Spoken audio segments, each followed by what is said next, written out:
हाँ तो नमस्कार जी।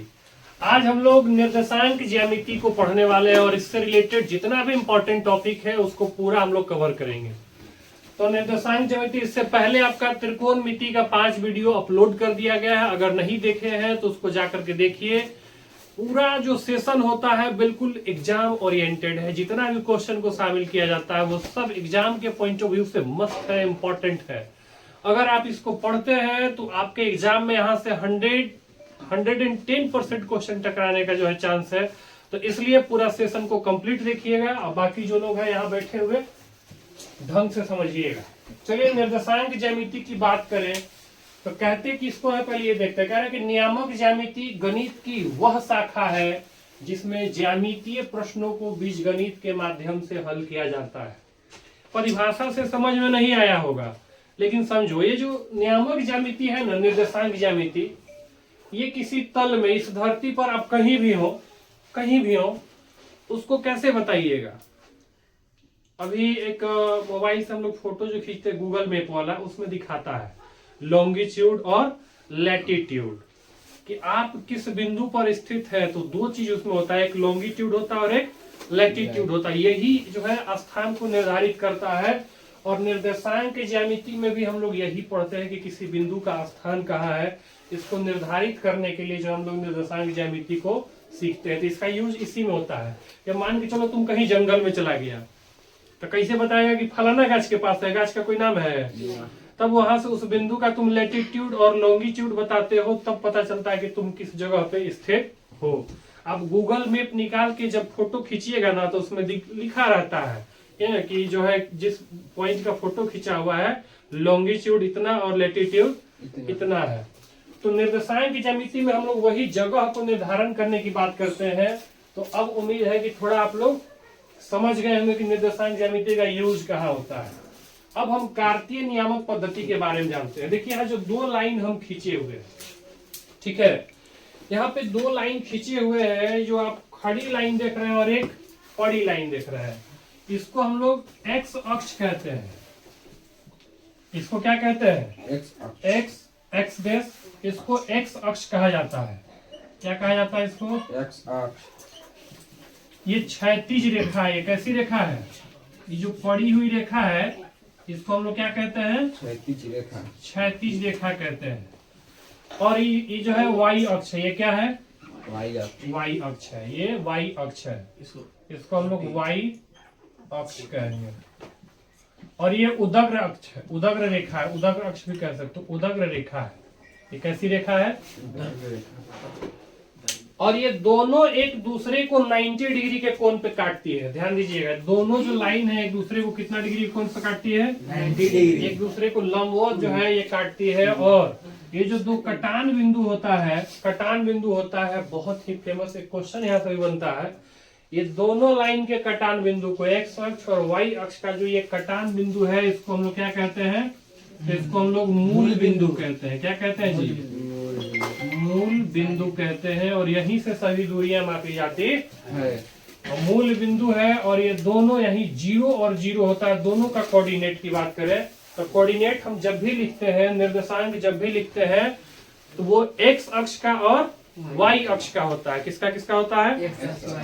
तो एक्स अक्ष का जो वैल्यू होता है वो इस तरह से, जैसे निर्देशांक लिखने का तरीका है कि इसमें एक्स एक्सिस से कितना, वाई एक्सिस से कितना दूरी पर है। और ये जो वाई लिखते हैं ये दिखाता है कि जो वाई है एक्स अक्ष से कितनी दूरी पर है। ठीक है, अगर हम पूछ दें कि एक्स क्या है तो ये वाई अक्ष से दूरी है, वाई अक्ष से दूरी। और वाई क्या है तो ये एक्स अक्ष से दूरी है। ठीक है, तो यहाँ से जो हम लोग स्टार्ट करते हैं तो ये तो 0 होता है, यहाँ पे x भी 0 होता है और y भी 0 होता है। और इधर जब चलेंगे तो हम लोग +1 है ना, +2 +3 +4 +5, और इधर आएंगे तो -1 -2 -3 है ना, -4 -5।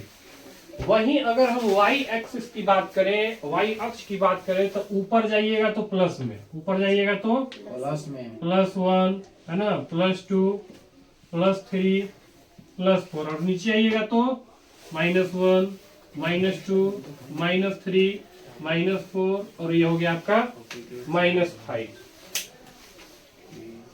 तो अब ध्यान दीजिएगा,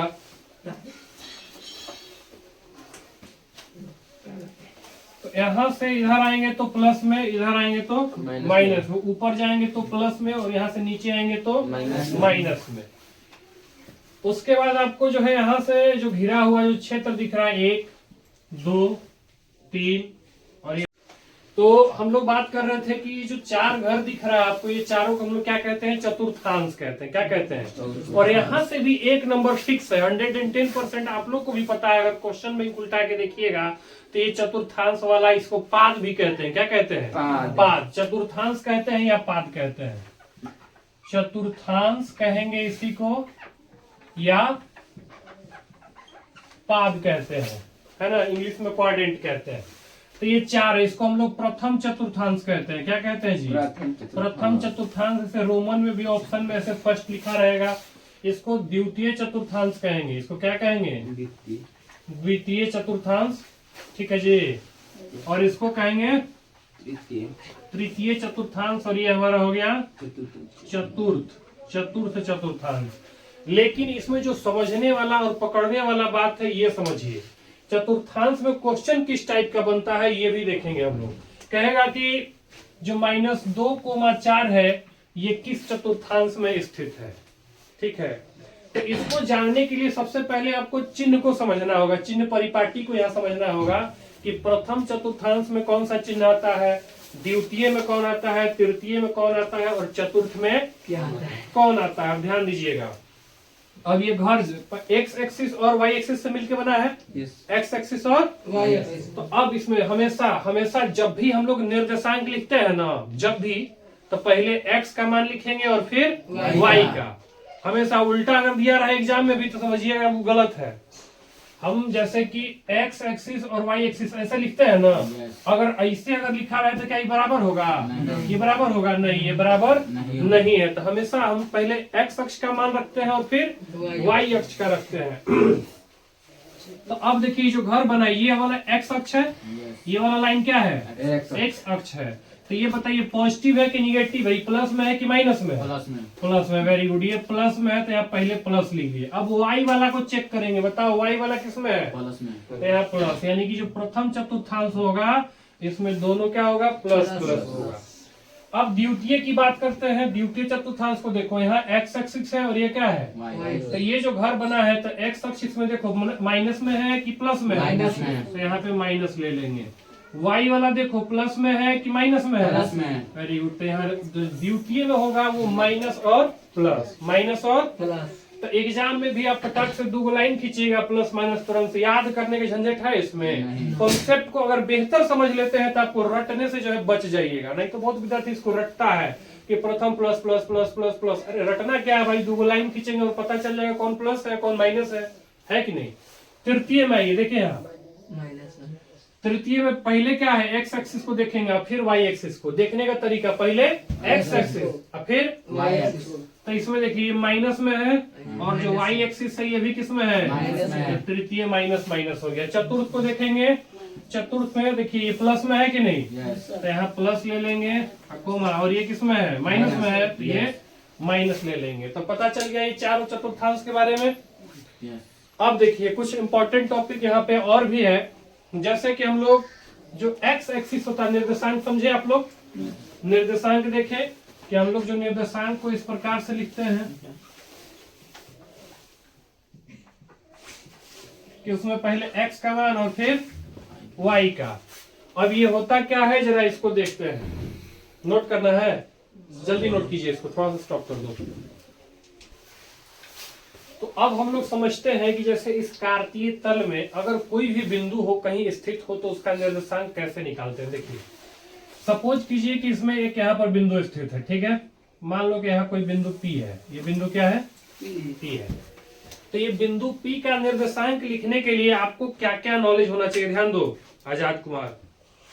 बिंदु P का निर्देशांक लिखना है तो बिंदु P, अब ये हम देखेंगे, एक्स एक्सिस लिखने के लिए क्या होना चाहिए? आपको पता होना चाहिए कि जो है जो एक्स एक्सिस लिखने के लिए पता होना चाहिए कि जो बिंदु P है वो कहाँ स्थित है, है ना। यानी कि जो y अक्ष से दूरी है, y अक्ष से जो इसका दूरी यहाँ से y अक्ष है ना जी, तो यहाँ से जो इसका दूरी है वो कितना है, 3 है। कितना है, 3। तो याद रखिएगा जो x अक्ष का मान होता है, जो x अक्ष का मान होता है वो y अक्ष से दूरी होता है। क्या होता है, y अक्ष से। क्वेश्चन यहाँ से भी बनता है, हम बताएंगे कैसे कैसे क्वेश्चन पूछा जाता है, हम बार बार बोल रहे हैं। अब यहाँ से यहाँ ये जो देखेंगे तो ये जो दूरी है ये कहाँ से है पता है, ये जो यहाँ से लेकर यहाँ तक ले रहे हैं ये दूरी कहाँ से है, x अक्ष से है। x अक्ष से कितना दूरी पर है, तो 2। यहाँ पे क्या लिखाएगा, 2। अब तो ये हुआ x अक्ष का मान, इसको हम लोग भुज भी कहते हैं। क्या कहते हैं जी, भुज, जिसको एब्सिसा भी कहा जाता है ना, इंग्लिश में क्या कहते हैं इसको, एब्सिसा। और ये जो y अक्ष का मान होता है इसको हम लोग क्या कहते हैं, कोटि कहते हैं। ये जो y अक्ष का मान है इसको क्या कहेंगे, कोटि कहेंगे। अगर क्वेश्चन यहाँ से बन गया, मान के चलो कि बताइए कि बिंदु P के निर्देशांक में जो है x अक्ष से जो दूरी है वो कितना है, x अक्ष से दूरी 2। जो 3 बोला उसका गलत हो गया। जो x अक्ष से दूरी होगा y का मान होगा, यानी कितना हो जाएगा, 2। अगर पूछेगा y अक्ष से कितना दूरी है, 3। तो y अक्ष से देखेंगे तो ये 3 यूनिट पे है, तो यहाँ 3 हो जाएगा। तो इसको थोड़ा सा समझिएगा, उल्टा होता है, ठीक है। तो जो x अक्ष का मान है उसको भुज कहते हैं, और जो y अक्ष का मान है उसको क्या कहते हैं, कोटि कहते हैं। यहाँ याद रखिएगा इसको मूल बिंदु कहते हैं, और जो मूल बिंदु का निर्देशांक होगा वो 0,0 होगा। ये दोनों दूरी होता है, x अक्ष से चाहे y अक्ष से, वो दूरी क्या होता है, 0 होता है। ये दोनों दूरी क्या होता है, यहाँ पे 0 होता है। तो किसी भी तल में जो है बिंदु का निर्देशांक आप लोग समझ गए किस प्रकार से हम लोग निकालेंगे, ठीक है। अब हम लोग आगे बढ़ते हैं। अब हम लोग देखेंगे कि अगर कोई बिंदु x अक्ष पे या y अक्ष पे स्थित हो तो उसका कोऑर्डिनेट किस प्रकार से होगा। जैसे मान के चलो कि कोई बिंदु है जो x अक्ष पे स्थित है। कहाँ स्थित है, x अक्ष पे। x अक्ष पे कहाँ स्थित है, x अक्ष पे। तो उसका बताओ y कोऑर्डिनेट क्या होगा, y कोऑर्डिनेट क्या होगा। अगर ये x अक्ष पे है तो y से इसका दूरी 2। और वहीं अगर हम x से दूरी की बात करें तब क्या होगा बताओ, 1 कैसे हो जाएगा भाई, 0 होगा, 0। हाँ, यही तो समझना है। तो जब भी बात करें कि यदि कोई बिंदु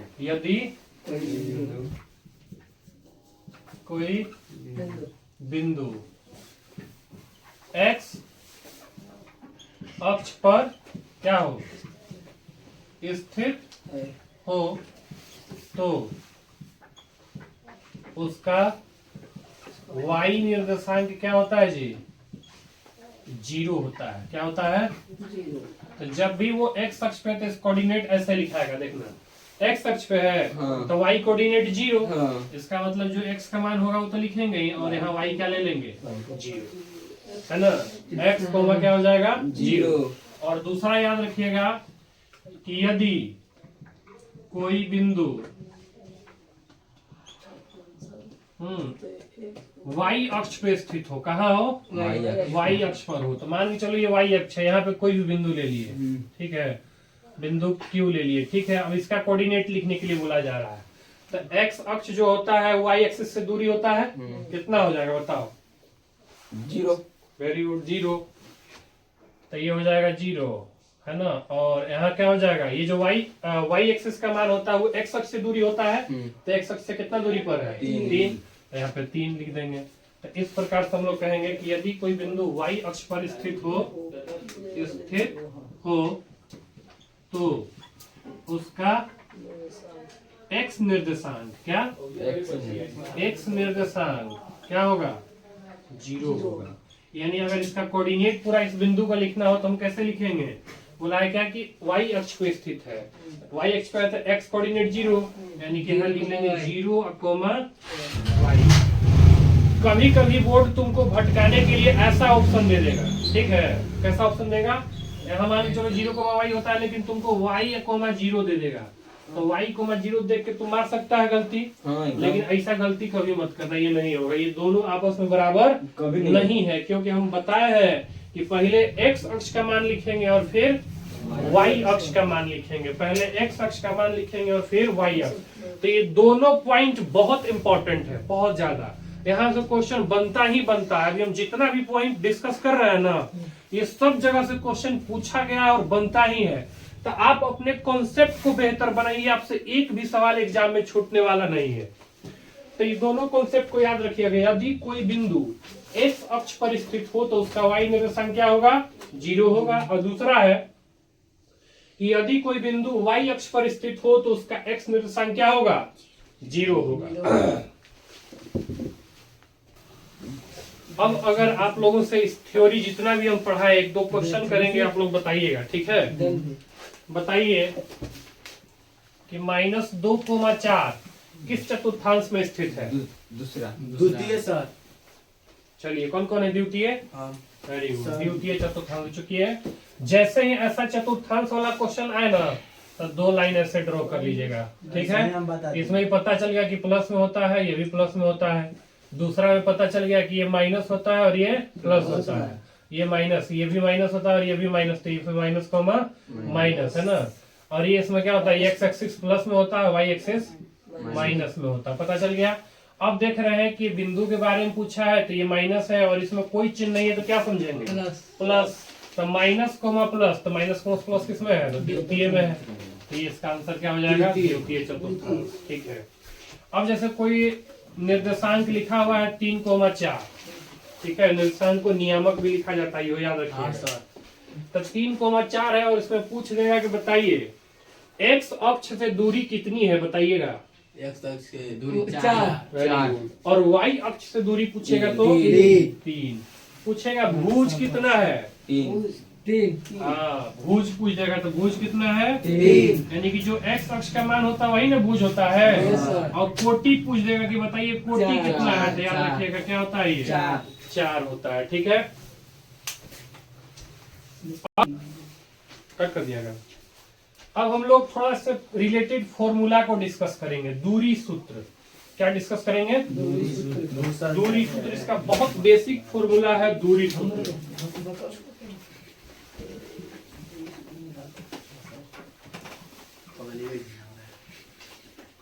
दूरी सूत्र जिसको हम लोग डिस्टेंस फॉर्मूला कहते हैं।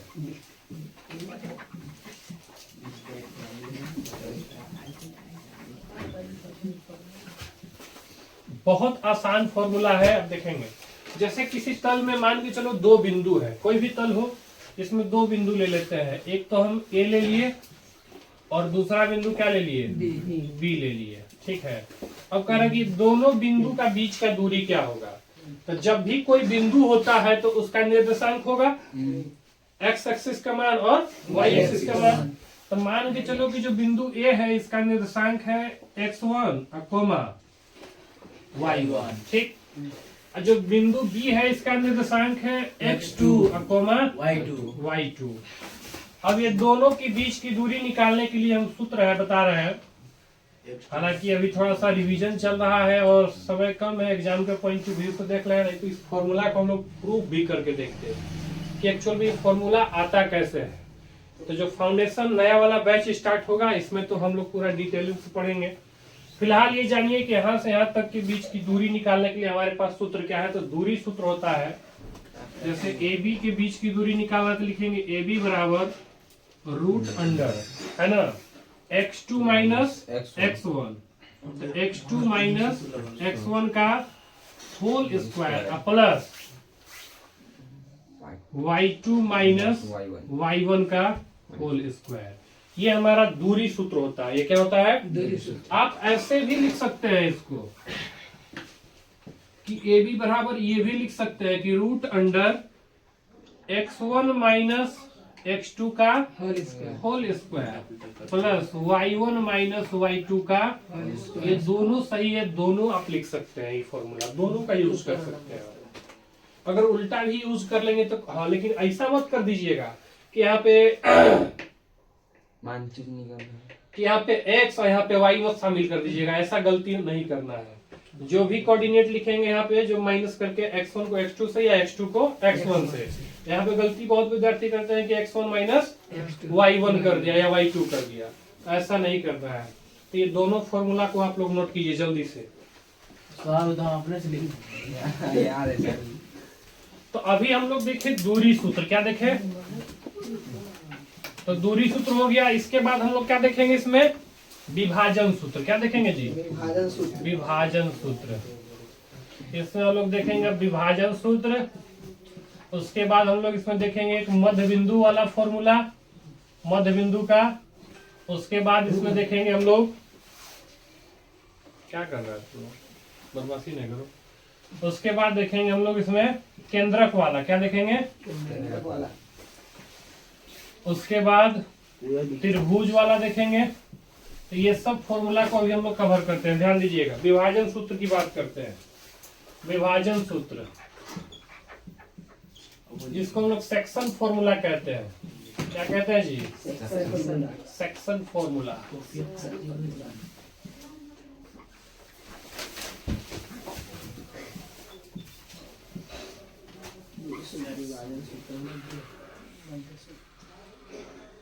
सेक्शन फॉर्मूला ध्यान दीजिएगा। विभाजन सूत्र जैसे मान के चलो, सपोज करो एक रेखाखंड है। ये क्या है? एक रेखाखंड है जिसका एक पॉइंट ए और दूसरा ये हम क्या मान लिए? बी। और कोई बिंदु पी है। यहाँ पे कोई बिंदु क्या है? पी है। मान के चलो ये बिंदु क्या है? पी है। अब ये दो बिंदु है तो इसका निर्देशांक क्या होगा? x1, y1 और ये हो जाएगा हमारा x2, y2। अब ये दो बिंदु है, इस लाइन को क्या कर रही है? विभाजित कर रही है। लेकिन किस रेशियो में कर रहा है, किस अनुपात में कर रहा है, कि बीच में, ये हमको पता नहीं है। तो जिस भी रेशियो में है उसको हम मान लेंगे। मान के चलो कि यहाँ से यहाँ तक का जो टुकड़ा निकला इसका m यूनिट है और यहाँ से यहाँ तक का जो है ये n यूनिट है, यानी कि m/n, यानी कि ये किस अनुपात में है? तो m अनुपात n के अनुपात में है।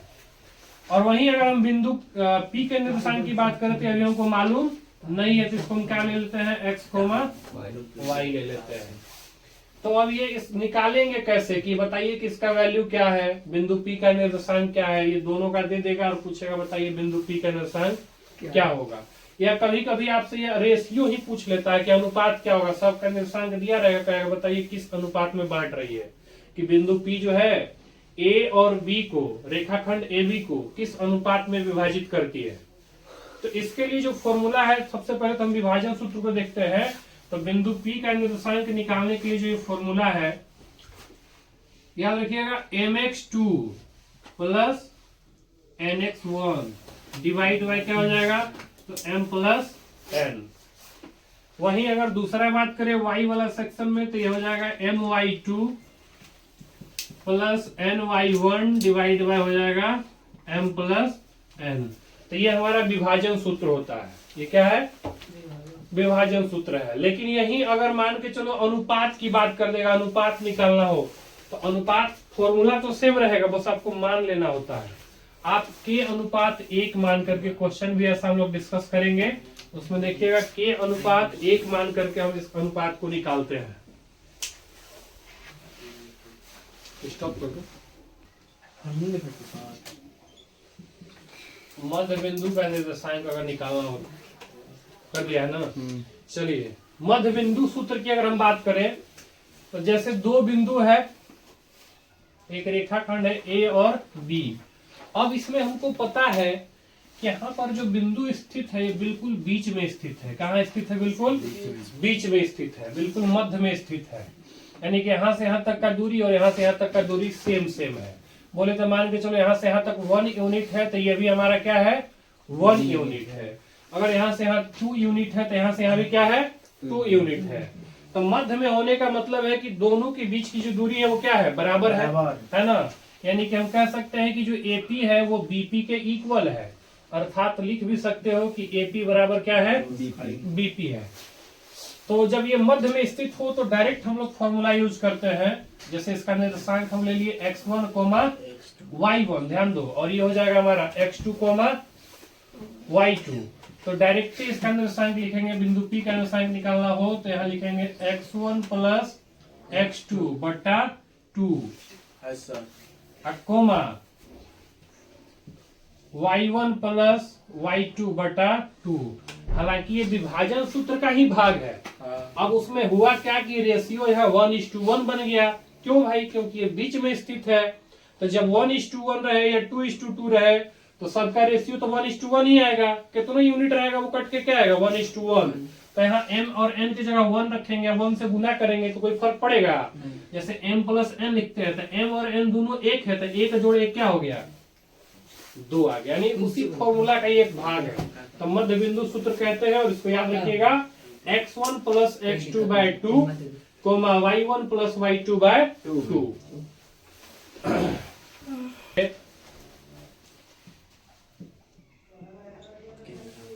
केंद्रक या इसी को गुरुत्व केंद्र भी कहते हैं। क्या कहते हैं? गुरुत्व केंद्र, जिसको हम लोग सेंट्रॉइड कहते हैं। अब इसको समझने के लिए थोड़ा सा एक त्रिभुज को समझिएगा। सपोज कीजिए कि एक त्रिभुज है, इसका नाम हम दे दिए ABC। तो इस त्रिभुज के किसी बिंदु से, मान के चलिए इस बिंदु से अगर यहाँ इस लाइन को ये जो बीच में कट कर रहा था, इसको क्या कहते हैं? इस लाइन को क्या कहते हैं? माध्यिका कहते हैं। क्या कहते हैं? माध्यिका। इसी तरह से बिंदु B से इसके मिड पर हम खींच देंगे, और बिंदु C से यहाँ से हम खींच देंगे इस प्रकार से। तो ये जो तीनों माध्यिका एक बिंदु पर प्रतिच्छेद कर रही है, इसी बिंदु को हम लोग क्या कहते हैं? केंद्रक कहते हैं। क्या कहते हैं इसको? केंद्रक कहते हैं। और यहाँ पर जो माध्यिका जो कट कर रही है, तो इसका जो रेशियो बनता है, कभी कभी एग्जाम में ये रेशियो भी पूछा है। बताइए इसका रेशियो क्या बनता है? अजीत जी बताइए, इसका रेशियो क्या होता है माध्यिका का? अजीत उर्फ वेस्ट इंडीज। इसका रेशियो याद रखिएगा 2:1 होता है। क्या होता है? 2:1 होता है। और वही जब हम केंद्रक का निर्देशांक की बात करेंगे, केंद्रक का निर्देशांक क्या होगा, है ना? तो ये निकालने के लिए फॉर्मूला हमारे पास कि x1 plus x2 plus x3 by 3 comma y1 plus y2 plus y3 by 3। ये केंद्रक का सूत्र है, इसको याद रखिएगा। तो अब हम लोग जो तीसरा चैप्टर है हमारा 7.3, उसमें आप लोग पढ़े हैं त्रिभुज का क्षेत्रफल निकालने के लिए। तो एक फॉर्मूला जो हम लिखे थे त्रिभुज से संबंधित, वही होगा त्रिभुज का क्षेत्रफल वाला। तो जनरली आप लोग त्रिभुज के क्षेत्रफल निकालने का फॉर्मूला क्या पढ़े हैं? बोलिए तो। त्रिभुज का क्षेत्रफल। आप त्रिभुज के क्षेत्रफल के लिए बच्चे से एक फॉर्मूला पढ़ता रहे कि 1/2 और आधार गुना शीर्ष लंब। यही पढ़े हैं, है या ना? Yes sir. तो सपोज कीजिए कि ये त्रिभुज है। ये क्या है? इसका ये शीर्ष बिंदु हो गया A, B और ये हो गया C। और इसके निर्देशांक की बात करें तो ये हमारा x1 हो गया और ये y1 हो गया। इसका ये x2 हो गया और ये y2 हो गया। और यहाँ अगर बात करें तो ये x3 हो गया कोमा y3 हो गया। ठीक है। अब इसका क्षेत्रफल निकालना हो तो अब इस फॉर्मूला से काम चलने वाला नहीं है। क्लास 9th में भी एक फॉर्मूला पढ़ेंगे हीरोन्स का, पढ़ेंगे नहीं? हीरो का सूत्र। हाँ, तो यहाँ जो हम लोग निर्देशांक ज्यामिति में यूज करते हैं, इस फॉर्मूला का यूज करेंगे। ध्यान दीजिएगा कि अगर त्रिभुज ABC का क्षेत्रफल निकालना हो, क्या करना हो? त्रिभुज ABC का क्षेत्रफल निकालना हो तो लिखेंगे त्रिभुज ABC का क्षेत्रफल। तो ये बराबर हो जाएगा 1/2। क्या होगा? 1/2 इंटू, और देखिए क्रम से चलेगा, क्रम से, है ना? ब्रैकेट के बाहर हम लोग x लिखेंगे और ब्रैकेट के अंदर में y वाला को लिखेंगे माइनस करके। तो ये होता है x1 और ये अंदर में हो जाएगा y2 माइनस y3। आप यहाँ समझिएगा इस चीज को। 1 है तो 1 के बाद क्या है? 2 और 2 के बाद क्या है? 3। 1 2 3 क्रम से ही चलेगा। अगर 3 आ गया क्या करेंगे? 3 के बाद क्या होगा? 1 फिर 2, यानी 1 2 3 यही रिपीट करेगा। फिर यहाँ बीच में क्या लगेगा? प्लस, और फिर होगा x2। तो x2 जैसे x1 ले लिए ना, x1 लिए ना, तो अब क्या लेंगे x2, फिर इसके बाद क्या लेंगे x3 वाला लेंगे, तो इसको लिखेंगे 2, तो 2 के बाद अब समझिए क्या आएगा, 2 के बाद क्या आएगा 3, तो यहाँ क्या लिखेंगे ब्रैकेट में y3 माइनस 3 के बाद क्या आ जाएगा जी, 3 के बाद फिर से अरे 4 कहाँ से आ जाएगा, ये 3 को बिंदु है तो 1 फिर से 1 रिपीट कर जाएगा, तो फिर से 1 हो गया। और फिर अब जैसे कि 1 2 अब क्या लेंगे 3 लेंगे, x1 हो गया x2 हो गया, अब क्या लेंगे 3 लेंगे, तो x3 ले लिए। अब यहाँ क्रम से चलेगा, अब यहाँ क्रम से चलेगा, 3 के बाद बताओ फिर से क्या आ जाएगा 1, यहाँ ले लेंगे y1 माइनस 1 के बाद क्या आएगा तो y2 हो गया। तो ये त्रिभुज का क्षेत्रफल का फॉर्मूला है, खाली इसके कॉन्सेप्ट को समझ जाइएगा ना तो रटने की जरूरत नहीं है। बहुत लोग 123 231 और 312 याद करके रखा होगा, याद है जी, कैसे याद किया है, यादें नहीं की, याद नहीं किया तो कर लीजिएगा लगातार 1 2 3, फिर यहाँ जैसे x1 हुआ अब x2 होगा तो 2 3 1 3 1, जिसको याद रखना होगा 123 231 और 312 भी याद रख सकता है। हालांकि ये रहेगा कि नहीं रहेगा ये तो आप पे डिपेंड करता है, लेकिन आप इसको अगर क्रम से याद रखिएगा तो हो जाएगा। 1 2 3, फिर 2 से स्टार्ट करेंगे तो 2 के बाद क्या आता है 3, 3 के बाद क्या आता है फिर से 1 आ जाएगा, फिर यहाँ 3 से स्टार्ट होगा, 3 के बाद फिर से क्या आएगा 1, 1 के बाद क्या आता है 2। तो ये त्रिभुज का क्षेत्रफल है, ठीक है, कट कर दिया गया। इसी में एक पॉइंट होगा संरेख वाला। संरेख समझते हैं आप लोग कि अगर ये त्रिभुज का तीनों बिंदु संरेख हो, क्या हो संरेख हो, ये त्रिभुज का तीनों बिंदु, देखिए विद्यार्थी है वही क्या कर रहा है,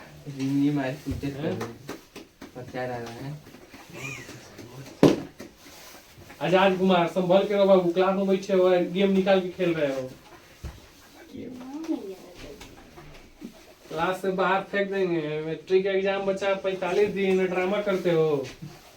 45 दिन बचा है। चलिए थोड़ा सा सख्ती भी जरूरी है, अनुशासन भी जरूरी है, नहीं तो इतना कम समय है, तुम लोगों को तो जी जान लगा के एकदम जो है पूरा दिनों रातों एक कर देना चाहिए पढ़ाई के लिए। अभी तुम लोग सरस्वती पूजा में इधर उधर बिजी रहेगा, चंदा काटने में, ये करने में, या समिति भी बनाए जी तुम लोग, कोनो अध्यक्ष भी है सचिव हम देखना, अध्यक्ष सचिव के चक्कर में जो है पूरा पढ़ाई को चौपट मत कर लेना, अंतिम है अंतिम। तो माँ सरस्वती का आशीर्वाद तो तुम लोग पे है ही, लेकिन कम से कम मेहनत पे ज्यादा ध्यान दो। माँ सरस्वती भी ये कहती है कि बेटा कर्म करो फल तो तुमको मिलेगा ही। तो पूजा के साथ साथ कम से कम पढ़ाई को जो है एक ऐसा टाइम रखिएगा कि उसमें आप जो पढ़ाई को कंटिन्यू कर सके। कम से कम क्लास को तो रेगुलर अटेंड कर लेना है, समझ गए ना। तो त्रिभुज का क्षेत्रफल हो गया। तो वही हम बात कर रहे थे कि मान के चलो ये तीनों के बारे में संरेख पुष्टता का, कि त्रिभुज का जो तीनों बिंदु ये क्या हो संरेख हो। संरेख कहने का मतलब है कि ये तीनों एक ही बिंदु पर स्थित हो जाएगा। तो जब ये तीनों एक ही पे आ जाएगा तो त्रिभुज का क्षेत्रफल कुछ रहेगा जी, क्षेत्रफल तो बिल्कुल 0 हो जाएगा। तो जब भी तीनों बिंदु संरेख की बात करें तो क्षेत्रफल को क्या ले लेना है 0। क्षेत्रफल को क्या लेना है 0। तो सोचो जब क्षेत्रफल 0 हो जाएगा क्या हो जाएगा 0।